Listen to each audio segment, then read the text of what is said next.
my iPad is far better, which sucks because it makes it very hard for me to see the chat. But that's okay. All right, so I don't know where I left off, so we're going to kind of backtrack a bit. Here, let me pull this up real quick.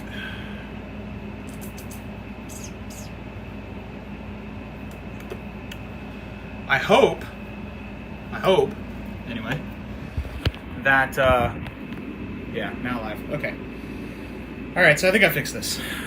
All right, so, stream of consciousness was broken. Stream of thought was broken, so... Oh, God. So bear with me a moment while I figure out what I was talking about. Yeah, so basically what I was saying is I see this election going two specific ways. One,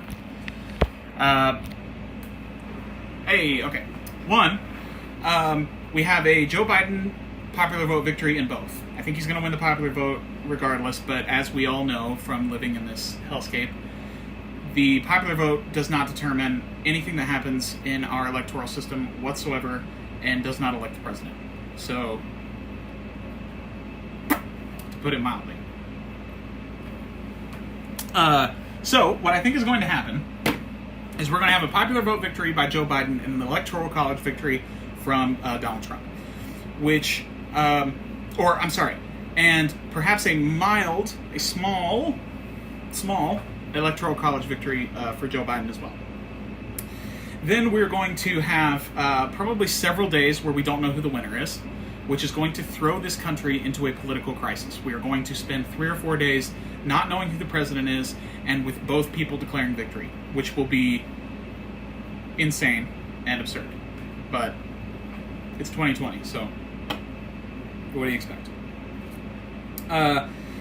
After that, we will experience a phenomenon where Trump goes onto TV and every other medium that he can find and tells people that he won, and we will see Trump and Bill Barr walk arm in arm to the Supreme Court and challenge the results of the election. Now, I don't know how old you guys are, but I remember the last time we had to do this, and this election was thrown in the direction of the Republicans because we had a Republican Supreme Court. And guess what we have right now? An even more Republican Supreme Court. So, like I said, we will have a minor electoral college victory probably for Joe Biden, but we will have a contested election.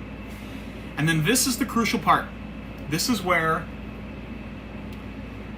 the rotting center of our electoral system and the ability of our media to actually do their job.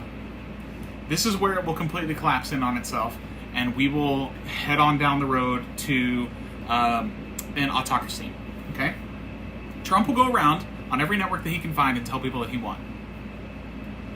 The media will have a crisis on their hands because they have spent the last 30 years going, well, the Cubs and the Yankees played yesterday.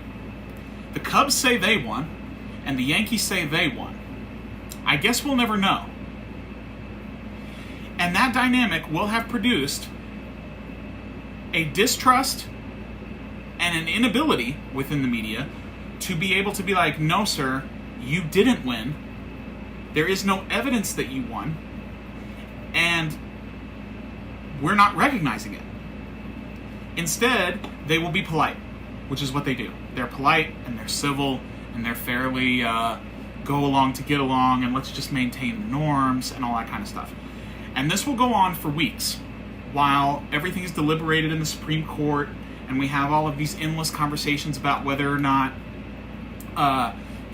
this county went for Trump, or this district went for Biden, or this swing state was actually miscounted because of COVID, the mail numbers, or, we're a month away from getting all the ballots in from California, and that's going to make a big difference in the popular vote. So mark my words. If it's close on election night, we are in for weeks and weeks and weeks of a constitutional crisis. Because if you'll recall, Hillary won the popular vote, but she was only up by about 800,000 votes on election day. It was very close. It wasn't until weeks later when all of the ballots were